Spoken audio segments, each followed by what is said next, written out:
I'm really curious to see if that played, because it was very jerky playing back here. Because, well, I'm not in a studio, I'm not in a Wi-Fi, and I'm eating chips by a lake. I'm eating chips inside a car, because if I don't, these bloody seagulls will have it. Very nice chips, though. Hello there, everybody. Welcome along. Are we earlier than normal? Good morning, Leonard. Hello there, Toby. Says hello. Yes, hello there. Yeah, let me just straighten that up. Yes, we are a little earlier than normal. I do apologize for that. But the reason why is because hi, Chuck. I'm walking the dog. Howdy. Hello there. I've seen. Yes, I've seen a picture. I know. I've met your dog. Very pretty. It's a cute dog as well. What do they say? The worst thing you can do on camera if you're a podcaster, eating or drinking at people. But I'm starving. It's been a hell of a day. Wrong one. You find me beside a lake as the sun starts to settle here in Barrow in Windermere, which is in the Lake District. Very pretty part of the world. I've been just talking about that to people because every time I go to a festival or go to a comic convention, go to Meanwhile or go to ICE or go to all of these shows, go to Kendall, go to Windermere, turning around and saying it's a very pretty part of the world. Oh, look at this. It's a very pretty part of the world. Kind of makes me think to myself, do I live in a shithole? No, I don't. Clicking's all right. It's okay. But there we go. It took me 2 hours to get here. Very early this morning.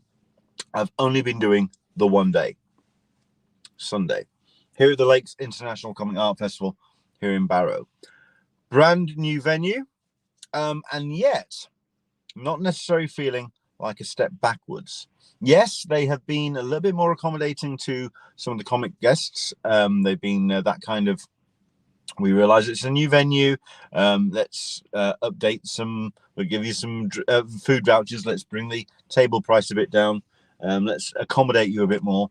But it doesn't feel like a step back. It definitely feels like an evolution to what we got in Kendall.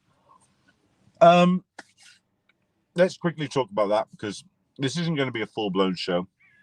I want to kind of wrap this up. And then we're going to talk about yesterday. Yes, the badge sale for the returning registration for San Diego Comic Con 2022, of which I can only really comment on the first half because that's all I was available for, considering that, well, it got postponed, didn't it? We'll talk about that. So let's just make best cure for a hangover is a cup of tea, isn't it? Just or more beer, because you can't have a hangover if you're still drunk. I crapped out. What is this? Let me know. We got ours full loadout. There we go. Right. Oh yeah, I crapped out. I crapped out of the right. Okay. I crapped out for the badge sale. I get it. Toby, we got ours full loadout. Well, no, let's talk Lakes and then we'll talk San Diego. So, Lakes International Comic Art Festival. Some amazing names. Ron V, Mike Perkins, Charlie Adlard, Greg Rucker. Amazing talent, which has been the kind of hallmark of Lakes International Comic Art Festival, Lakes, for a fair few years. Apparently, the reason why they left Kendall is a little bit of internal town politics, a little bit like Thought Bubble and Leeds, I suspect. The town very much appreciative of all the people and all the passing trade coming into town and thinking, you know what, you're not going to go anywhere. We'll just raise the prices, or we'll stick a couple more restrictions onto you. You're not going to go anywhere else. You belong in Kendall. You're settled here. We can do what we like. Bye. At which point, Julie and Carol and the rest of the Lakes organization pulled the plug and came here. Let's talk about negatives. Let's get those out of the way. Yes, 15-20 minutes further up the motorway than Kendall. It's a little bit more isolated, so it's very much not so much passing trade. But the trade that you've got in town, you've got a reasonable amount of tourist attraction here anyway, so that kind of helps. But people aren't here for a comic festival, so you really have to grab them and hold them. But the main concern is about how the venues are a little bit more spread out. In that, say for example, one of the venues which we had for the little LICAF, so the children's based element of it, and also one of the speaking rooms, the panel rooms, was the Windermere Jetty Museum, which is about 10 to 12 minute walk down the lake distance, and you have to be putting a ferrule clip on as well to make 10 minutes. So there's that, and then you've got say for example another venue here, which is down this end of the bay, and that's a good couple of minutes walk from town centre. It's a little bit further afield, and there's not a great deal of stuff to distract people in between, so it feels a little bit more spread out. But great venues, great rooms, great area. Just feels a little further afield, a little bit spread out. I keep wanting to take Caroline or bring Caroline to Kendall. Very pretty, and I think she'd thoroughly enjoy it. Never got round to being able to take her to Kendall. Think that she would absolutely adore the views here at Lakes. She would not be able to survive the walks. Not a chance. So no, I think it's just a little bit too spread out, but that's something you can learn from. Like I say, this is year one in their new home here in Barrow. So how that can kind of evolve for next year, we'll find out. Don't worry, I've only got about 5 or 6 of these left.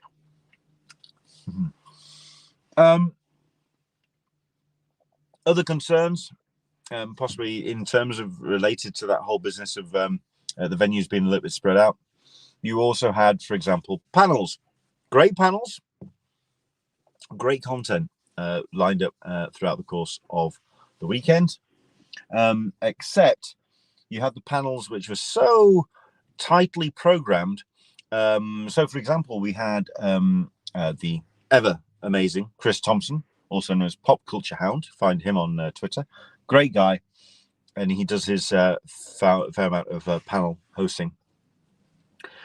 He hosted one of the first panels of the day at the boatyard down here at this far end of the bay here. His next panel was with Greg Rucker at the jetty. It was something like 10 to 15 minutes later, and it takes a damn sight longer to get that there to there. It just feels like they don't recognize just how far apart stuff is. So very, very strange indeed.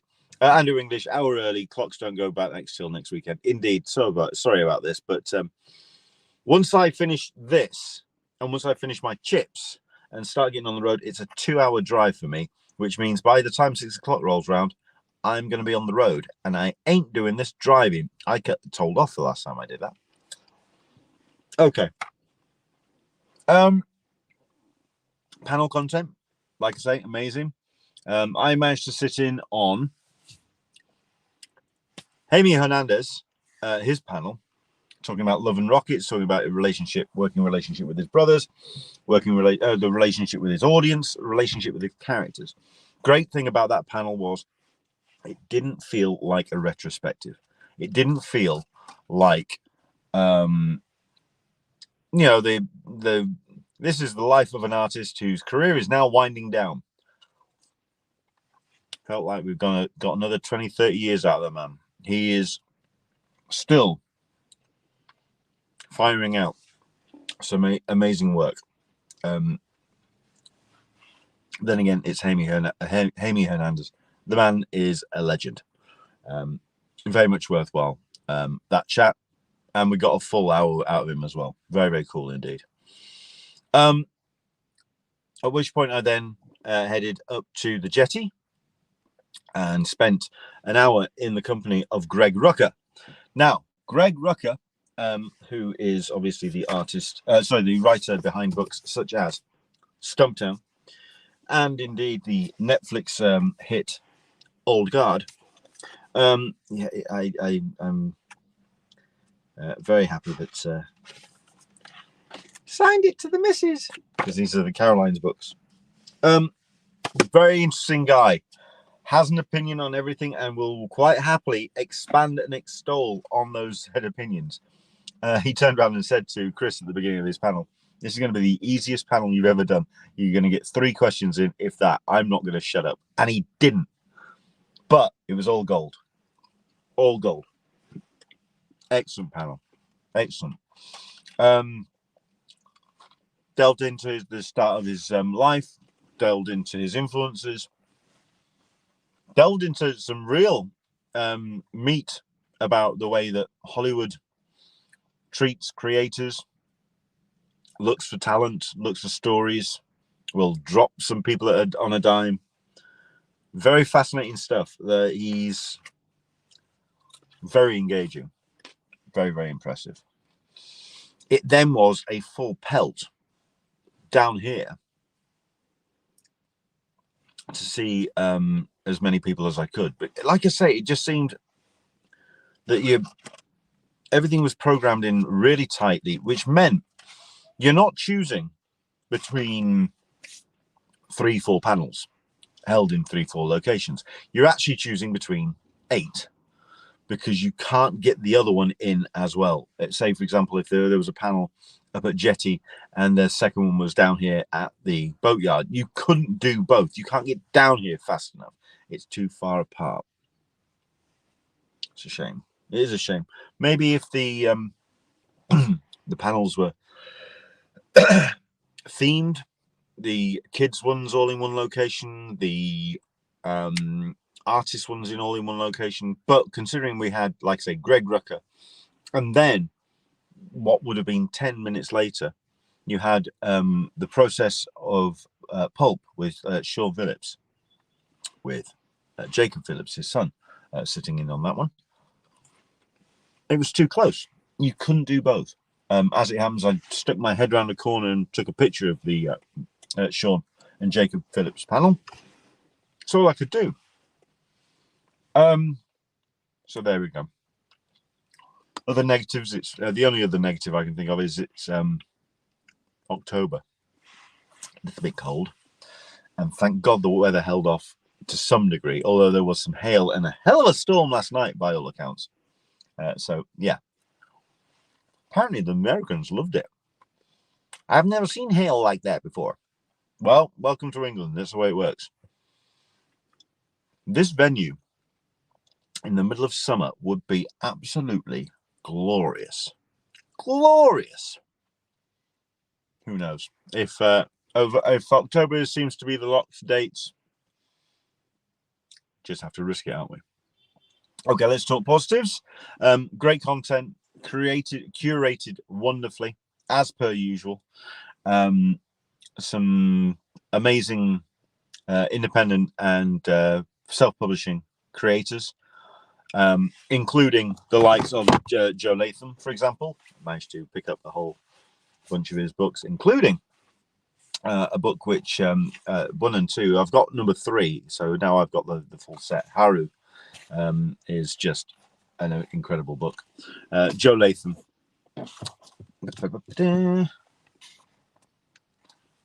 Joe Latham. Go check out his stuff. Very, very clever, very talented creator. That's the kind of people we had. We had the likes of Nick Brokenshire. We had the 77 publication guys here. We had Blue Fox, Rachel Smith, Hannah Berry. An amazing lineup. It's just, admittedly, very rarefied. Best way I describe it, it's the Radio 4. Okay, that's a bit harsh. Radio 2 of comic conventions.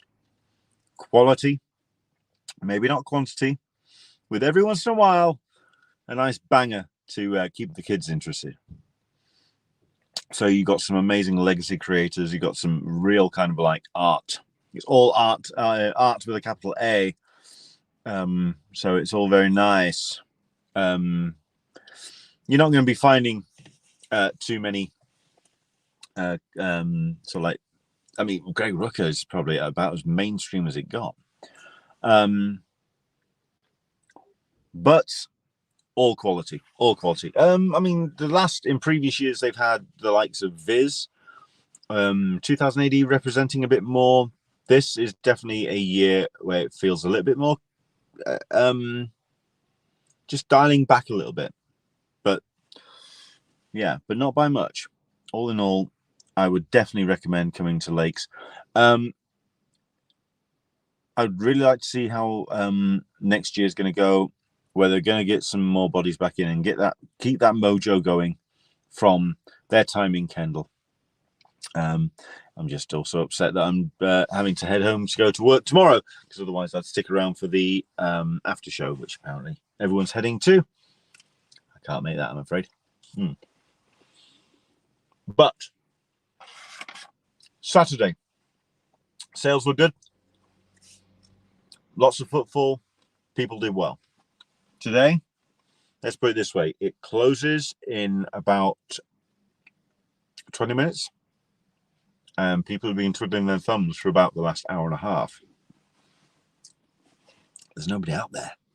There's nobody around. So you really have to kind of drag out a week to attend. Mostly because everyone's buggered off. They've had their weekend. So the passing trade ain't here. And now it's just people kind of like waiting for the show to close. Never exactly the finest vibe, but I'm sure we have had that at other conventions as well. This one, it just feels particularly pronounced. I think it's got an amazing place in the comics landscape, comic convention landscape. I think the talent that's involved is all very nice. It's all it is. It's very nice. You know what I mean? It's just nice. I don't want to damn it with tarring it with that brush, but as it happens, it's applicable. So you have to kind of take a deep breath and deal with that. It's just nice. So there we go. I have recorded interviews with Rachel Smith, also Lyndon White as well. So hopefully get those shared as well.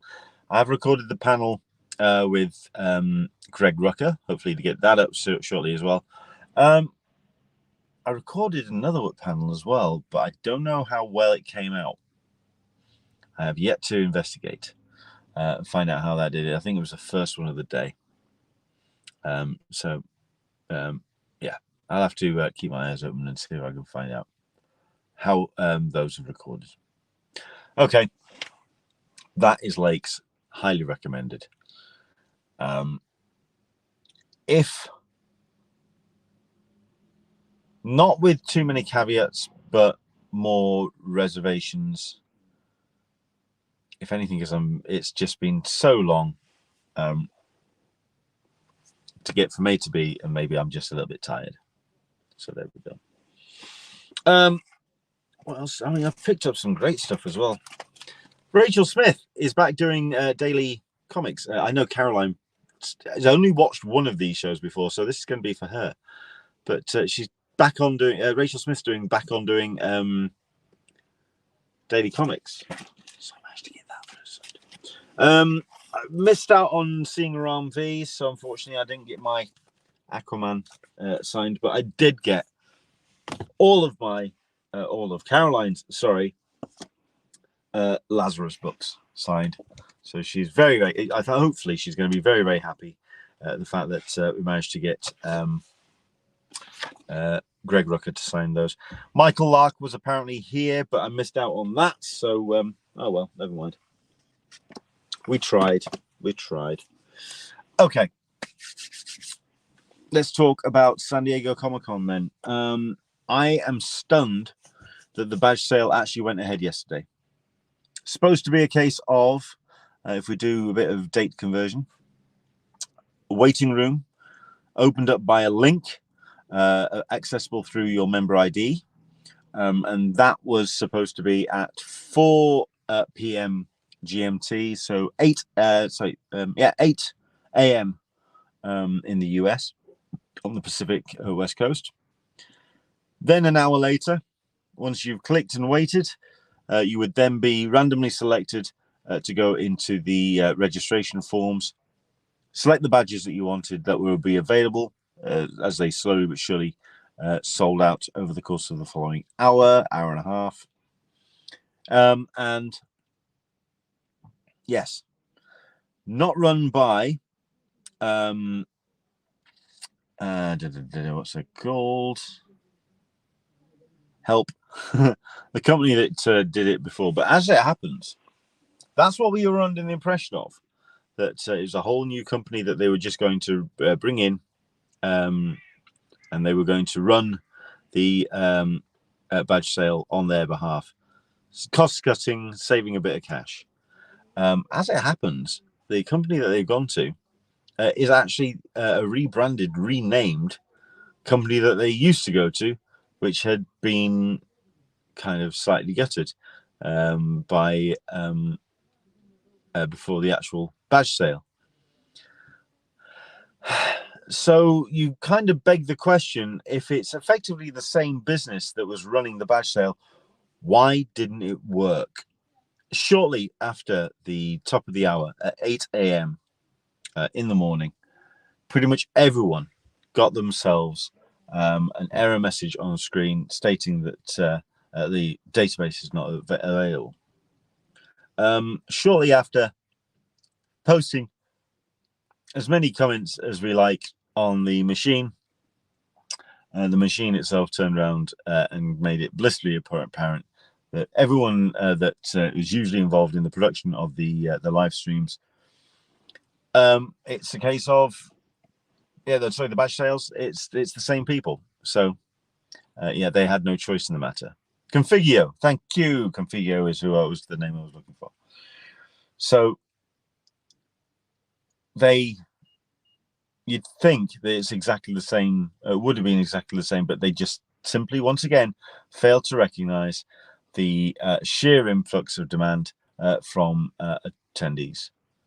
So they just left them. They played themselves effectively, which is such a strange setup. The whole thing went ahead. The unofficial blog went live at 8:30 the hour, so 8:30. Got to about 10 to 9, and then the CCI announced that they will be not indefinitely postponing, or indeed they weren't even going to postpone it for the next couple of days. They wanted it done by today, which meant after, I believe, 20 minutes, so something like 10 past, quarter past, nice wipe across the screen, and we had a whole bunch of new faces. No changes to any of the banners, no change to any of the capitalization, just a straightforward instruction kit on the screen, which then proceeded to continue to crap out. Anything past 10 a.m. I nodded off then. Good grief. It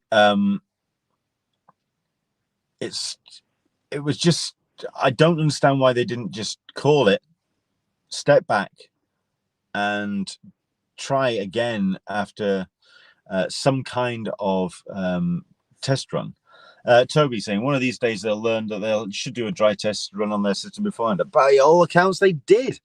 and they were working on the reliability that special edition had happened, and that went well. At which point, anyone who turned around and goes, "Well, you're comparing San Diego Comic Con to San Diego Comic Con Special Edition and or WonderCon. It's a different ball game, and us Comic Con nerds will do everything in our power to break your shit," which they did. But they were determined. They reset the member ID once, at which point we went back to the homepage, and from all accounts, to my right, over one way over, is a rub of the back spoiler where the signage for LICAF goes. The only way to work the way through is with these systems that they should have in place. They've been doing test runs as Chuck Cook goes. There was probably something unexpected. I think it's just sheer quantity. They just don't expect or understand that we will just come along and wreck their system. So there we go. Yeah. It then took to, I believe, 9:30 when there was another. Sorry, get it right. In the US. Yeah, 9:30. Huh. 9:30 in the morning. They managed to get everyone's member ID linked in. At which point you'd just think it's just going to be the same goal exactly as it's being advertised. It can't work like that, not when you've had that much kind of disruption. So they ended up running the whole thing, I believe, at 10:30 UK time. US time. So 6:30, close to 7 o'clock. I wasn't in the room at that point because I had to go and do some DJing. So I left Caroline to it. But I did pay attention to the social media and, of course, the messages that Caroline sent us. Caroline actually was part of a badge buying group, which allowed her to get her badges. Results, excellent. So she's got her badges. 4-day plus preview night. And trust me, I think the only way that that was possible is because it was a badge buying team. However, once that had all been settled, she decided to hang fire and just see what the spinning new Running Man / Circle of Doom was meaning in a real world scenario. She finally got accepted into the badge buying groups and badge buying sale nearly an hour and 45 minutes later. Obviously, all the badges pretty much had gone at that point, but that's when she was accepted into the waiting room, and she was one of the first ones in. In other words, if you weren't doing a badge team, you would have probably been screwed. We also have no idea how many badges they were selling. Again, we have some kind of guessing, but I'm not even going to establish anything like that. I don't, like Chuck says, probably doing test runs, probably more than, probably something unexpected. I think, yes, it was a case of a sheer lack of understanding of how many people are going to be diving in and doing the badge sale, which you'd think they would know by now. You'd think, this is the thing that confuses me about CCI on occasion. You'd think they'd know. You'd think they'd learn by now, and they haven't done. Downside to their setup is that if someone bought for you prior to getting in, you couldn't log in to buy for others. No, it was I either had to be done, and it's. I mean, we've kind of had that before, in that it signs up with the member ID. So once your member ID has been used, there's no way you could then use it again to go in and buy for other people. It's, yeah, there's lots of stuff we can talk about yesterday, of things that can go wrong. But I'm trying to work out how much sympathy I can muster for Comic Con International on this, when they know that we will come in numbers and seriously mess with their systems. I know that there's been cost cutting involved. I know that they've had to dial back on their IT department. They've had to, work in the idea of which organization to administer their badge sales. It's the one element I feel that you cannot cost cut. It has to be all in, and you've got to put some money involved. You've got to put some money down, because it's just not going to work. Chuck Cook, as a guy who builds and runs systems at data centers, I'm betting this was not a bad guess at capacity. Something unexpected was broken. I'm super impressed that they diagnosed and fixed it. Sir, into the blue, mister. Surely they'll have a clue of how many people are going to be trying for badges by the number of my member ID, right? And don't call me Shirley. We'll never know. They'll never tell us, ever, what the actual number was of how many people were applying to how many people badges they were finally selling. It's just never going to come out. Until we get a whistleblower, that's never going to find out. I mean, I know that I think it was the unofficial blog that was suggesting it's going to be in the lines of 50,000 tickets. I don't know. We can't equate it. We can't work it out. So let's just make my amount of sympathy equals my number of badges. Zip. Yeah, I hear you. And not only that, but when you are signing up and there's no way of actually logging any kind of sense of how many badges are being sold, you can't do it. You can't do any calculations for it.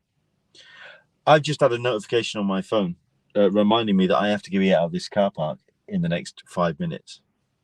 So we've got one area that is doing changes, or one convention which is delving into the area of making changes in the very nature of survival and adapting to its client base, adapting to those extra circumstances, and it's been a cracking success. That is the Lakes International Comic Art Festival. San Diego Comic Con hasn't seemed to have learnt a thing, and just will feel that it's going to be the last 2 years were nothing. They are absolutely living the blip. They think that time has not evolved, that people will not try and absolutely blast the system. I mean, you could talk about a sense of, what was I going to say? I was just trying to think. I just don't think they justify it, thinking that they can save money on this, when you need to make out of this one element of it something you absolutely have to invest in. Toby, my surprise was that they only allotted 30 minutes for a queue room time instead of the hour they initially allotted, but it ran smoothly afterwards, though. Did it? Still getting reports of people still struggling with their badge sales, even once they'd got it all in. Yep, I'm definitely getting a notification. I'm going to have to go. Right, so we're going to wrap this show up now. That was the point I was trying to make. One organization trying to make changes, and it's succeeding. One organization attempting to make apply changes, and it all falling flat on their face. It would have been great if we had 2 for 2, but as it happens, we didn't. We had a show that underestimates, once again, the sheer power of the fat power of fandom. Yeah, that is San Diego Comic-Con, and it needs to kind of get its head out of its ass. Let's see how the open registration badge sale will go, and also just see if there's any further hiccups in terms of returning reg, considering that we've still got to get cards charged and we've got to get tickets out and badges out to people. So let's just see how that pans out, but also how the rest of it's going to go. Smoothly, round as intended. Lol. Yeah, absolutely. Right. Like I say, I'm going to have to disappear. I may be also pulling over and having a kip on my way home because I'm absolutely shattered. But hopefully you've had a great weekend. If you've been here at the Lakes International Comic Art Festival, I hope you've had a great time. If you applied for badges in the badge sale for San Diego Comic Con 2023, hopefully your badge gods did you proud. If not, you've got the open registration taking place next year. Fingers crossed to you that you get yourself some more badges, and we can really make this a grand celebration each and every Sunday as we Talkin Con, a cup of tea with an Englishman in San Diego. Yes, keep your eyes open on our social media as well. Like I say, I'll try and get the interview footage up shortly, but don't hold your breath because I've got some stuff to do for Dan for New York Comic Con as well. So busy boy. Okay, I'm going to go and collapse and die now. Take care, look after yourself, and I will see you on the other side. Hopefully a little bit more coherent, which I can recognize that I have not been during the course of this show. I need some sleep. See you soon. Bye-bye.